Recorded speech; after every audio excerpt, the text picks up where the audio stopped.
कैसे हैं दोस्तों। आज मैं आपके लिए एक अच्छी और सच्ची कहानी लेकर आया हूं।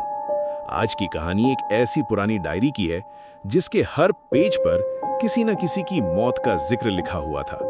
लेकिन सबसे ज्यादा खौफनाक बात यह थी कि डायरी का अगला नाम हमेशा उस शख्स का होता था जो उसे पढ़ता था। सोचिए, अगर आप किसी डायरी का पेज पलटें और अगला नाम आपका खुद का निकले तो आप पर क्या गुजरेगी? क्या यह सिर्फ एक इत्तेफाक था या फिर मौत पहले से अपना अगला शिकार लिख चुकी थी? तो टाइम जाया किए बगैर चलते हैं अपनी स्टोरी की तरफ। प्रिया इंदौर की एक स्मार्ट और इंडिपेंडेंट लड़की थी। उसे ओल्ड बुक्स, एंटीक्स और हिडन मिस्ट्रीज का बहुत शौक था। वीकेंड पर वो अक्सर पुरानी चीजों के मार्केट्स में घूमती रहती थी। एक इतवार के दिन वो शहर के एक पुराने एंटीक बाजार में गई। बाजार के कोने में एक बहुत ही पुरानी और धूल से भरी दुकान थी। दुकान के अंदर एक बूढ़ा आदमी खामोशी से बैठा था। उसकी आंखें अजीब हद तक बेजान लग रही थी। प्रिया की नजर एक सियाह लेदर कवर वाली डायरी पर पड़ी। डायरी पर सुनहरी हुरूफ में सिर्फ 2 अल्फाज लिखे थे, लास्ट नेम्स। प्रिया ने डायरी उठाई। जैसे ही उसने कवर छुआ, उसे अपनी उंगलियों में बर्फ जैसी ठंडक महसूस हुई। बूढ़ा आदमी धीमी आवाज में बोला, बेटा, अगर इसे खोल लिया तो फिर ये तुम्हें छोड़ती नहीं। प्रिया हल्की सी हंसी। अंकल, आप लोग कस्टमर्स को डराकर चीजें बेचते हैं क्या? बूढ़ा सिर्फ उसकी तरफ देखता रहा। उसकी आंखों में एक अजीब सी वार्निंग थी। प्रिया ने डायरी खरीद ली। घर पहुंचकर उसने कॉफी बनाई, रूम की लाइट्स डिम की और बेड पर बैठकर डायरी खोली। पहले पेज पर एक नाम लिखा था, रोहित मेहरा, 12 जून 2018। नीचे लिखा था, लिफ्ट की तार टूटने से मौत। दूसरे पेज पर सोनल वर्मा, 3 जनवरी 2020, बाथरूम में फिसलकर सर पर चोट। तीसरे पेज पर अजय सिंह, 9 सितंबर 2022, नींद में हार्ट अटैक। हर पेज पर किसी न किसी का नाम, तारीख और मौत का तरीका लिखा हुआ था। सब कुछ इतना स्पेसिफिक था जैसे किसी ने पहले ही सब देख लिया हो। प्रिया ने सोचा ये किसी राइटर की डार्क इमेजिनेशन होगी, लेकिन फिर उसकी नजर एक पेज पर पड़ी। वहां लिखा था, राकेश मल्होत्रा, 14 मार्च 2024, रोड एक्सीडेंट। राकेश मल्होत्रा, ये नाम प्रिया के ऑफिस के सीनियर मैनेजर का था और प्रिया को याद आया, राकेश सर सच में पिछले साल रोड एक्सीडेंट में मर गए थे। प्रिया के हाथ ठंडे पड़ गए। उसने डायरी का अगला पेज पलटा। पेज अभी आधा खाली था, लेकिन धीरे धीरे उस सफ़े पर स्याही उभरने लगी, जैसे कोई इनविजिबल हाथ लिख रहा हो। प्रिया की सांस रुक गई और कुछ ही सेकंड्स में सफ़े पर एक नाम पूरी तरह सामने आ गया, प्रिया शर्मा। प्रिया का रंग एकदम उड़ गया। उसकी उंगलियां कांपने लगी। सफ़े के नीचे धीरे धीरे नए अल्फाज उभरने लगे, जैसे किसी ने गीली स्याही से अभी अभी लिखना शुरू किया हो। प्रिया शर्मा, 17 अक्टूबर 2026। प्रिया ने डेट देखी और उसका दिल जोर से धड़कने लगा। ये तारीख सिर्फ 3 दिन दूर थी। उसने घबराकर आखिरी लाइन पर नजर डाली। स्याही अब भी हिल रही थी, जैसे जिंदा हो। फिर अल्फाज पूरे हुए, रात 2:13 पर अपने ही कमरे में। प्रिया के हाथ से डायरी लगभग गिर गई। ये मुमकिन नहीं। उसने फौरन डायरी बंद कर दी, लेकिन उस रात उसे नींद नहीं आई। हर कुछ मिनट बाद उसकी नजर वॉल क्लॉक पर चली जाती।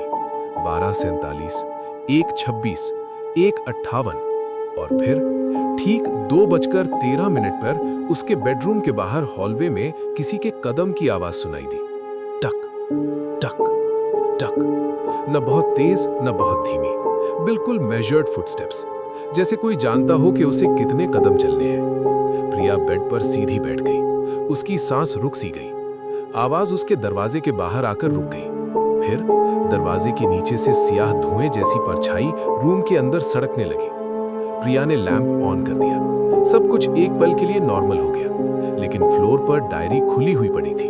हालांकि उसने उसे अलमारी के अंदर रख दिया था। नए अल्फाज लिखे जा चुके थे, तुमने नाम देख लिया है। प्रिया की आंखों में आंसू आ गए। अब वक्त शुरू हो चुका है। सुबह होते ही प्रिया वापस उस एंटीक बाजार गई, लेकिन जहां कल वो दुकान थी, वहां सिर्फ एक बंद शटर था। बगल के शॉपकीपर ने हैरानी से कहा, यहां तो सालों से कोई दुकान ही नहीं। प्रिया का खून जम गया। लेकिन कल शॉपकीपर ने उसकी बात काट दी। बेटा, लोग कहते हैं कभी कभी यहाँ एक बूढ़ा आदमी नजर आता है, सिर्फ उन लोगों को जिनका नाम लिखा जा चुका हो। प्रिया के पैरों तले जमीन खिसक गई। उस रात तक उसके पास सिर्फ 2 दिन बचे थे और डायरी का हर लफ्ज अब हकीकत बनता जा रहा था। प्रिया ने डिसाइड किया कि वो सिर्फ डर कर इंतजार नहीं करेगी। उसने पूरी रात इंटरनेट पर कर्स्ड ऑब्जेक्ट्स और हॉन्टेड डायरीज के बारे में रिसर्च की। सुबह तक उसे एक पुराना आर्टिकल मिला। आर्टिकल में लिखा था कि ये डायरी असल में एक ऐसे राइटर की थी जो लोगों की मौत पहले से महसूस कर लेता था। मौत से पहले वो नाम और वक्त लिख देता, लेकिन मरने के बाद भी डायरी लिखना बंद नहीं हुई। अब जो भी उसे पढ़ता, उसका नाम ऑटोमेटिकली अगले पेज पर आ जाता, और अगर उस शख्स ने अपना नाम देख लिया तो डायरी उसकी मौत का वक्त काउंट करना शुरू कर देती। प्रिया ने डायरी को जलाने की कोशिश की। लाइटर की फ्लेम डायरी के कवर को छूती, लेकिन लेदर पर एक निशान तक न पड़ा। उसने डायरी को पानी में डुबोया, कुछ नहीं हुआ। उसने पेजेस फाड़ने की कोशिश की, लेकिन सफ़े स्टील की शीट की तरह मजबूत हो गए। उस रात ठीक 2:13 पर रूम की लाइट्स एक साथ ब्लिंक करने लगी। On off. मिरर पर धुंध जम गई और उस धुंध पर अल्फाज उभरने लगे। सिर्फ एक तरीका है। प्रिया का गला सूख गया। कौन सा? मिरर पर नया जुमला लिखा गया, अपनी जगह किसी और को दे दो। प्रिया का जिस्म ठंडा पड़ गया। यानी अगर वो डायरी किसी और को पढ़ा दे तो अगला नाम उस शख्स का हो जाएगा। उसके जहन में कई चेहरे आए, ऑफिस के लोग, दोस्त, पड़ोसी, लेकिन हर बार उसके दिल ने मना कर दिया। क्या वो अपनी जान बचाने के लिए किसी और को मौत के हवाले कर सकती थी? ठीक उसी वक्त उसका फोन बजा। स्क्रीन पर उसकी छोटी बहन नैना का नाम था। दीदी, मैं कल तुमसे मिलने आ रही हूँ, तुम ठीक तो हो ना?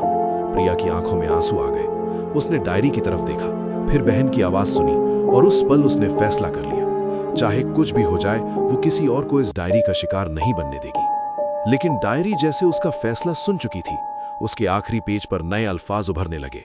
अगर तुम नाम आगे नहीं बढ़ाओगी, स्याही धीरे धीरे फैली, तो मैं खुद तुम तक आ जाऊंगी। 17 अक्टूबर की रात आ चुकी थी। प्रिया के रूम में गहरी खामोशी थी। वॉल क्लॉक की सेकंड हैंड हर टिक के साथ उसके दिल पर हथौड़ा मार रही थी। 1:58 AM, 2:05 AM, 2:10 AM। Priya bed के पास बैठी डायरी को गौर से देख रही थी। उसने फैसला कर लिया था, वो किसी और की जिंदगी कुर्बान नहीं करेगी, चाहे उसे अपनी जान क्यों ना देनी पड़े। 2:12 AM। रूम का टेम्परेचर अचानक बहुत नीचे गिर गया। उसकी सांस से धुंध निकलने लगी। लाइट्स धीरे धीरे डिम होने लगी और डायरी अपने आप खुल गई। सफेद तेज हवा में फड़फड़ाने लगे। फिर आखिरी पेज पर वही नाम चमका, प्रिया शर्मा। 2:13 AM। दरवाजा बिना आवाज के खुल गया। हॉलवे के अंधेरे से एक लंबा सैया साया रूम के अंदर आया। उसका चेहरा साफ नजर नहीं आ रहा था, सिर्फ 2 बेजान आंखें और हाथ में एक पुराना फाउंटेन पेन। वो डायरी के पास रुक गया, फिर धीमी सर्दी भरी आवाज में बोला, नाम लिखा जा चुका है। प्रिया का जिस्म कांप रहा था, लेकिन उसने हिम्मत करके कहा, मैं किसी और को नहीं दूंगी। कुछ लम्हों तक पूरा रूम बिल्कुल खामोश रहा। फिर उस सैया साया ने अपना पेन बंद कर दिया। उसकी आवाज में पहली बार नरमी थी। बहुत कम लोग ये फैसला करते हैं। डायरी के सफ़े खुद ब खुद पलटने लगे। हर पुराना नाम धीरे धीरे मिटने लगा, जैसे किसी ने उन सबको आजाद कर दिया हो। सैया साया ने प्रिया की तरफ देखा, तुमने सिलसिला तोड़ दिया। अचानक रूम में एक तेज रोशनी फैल गई।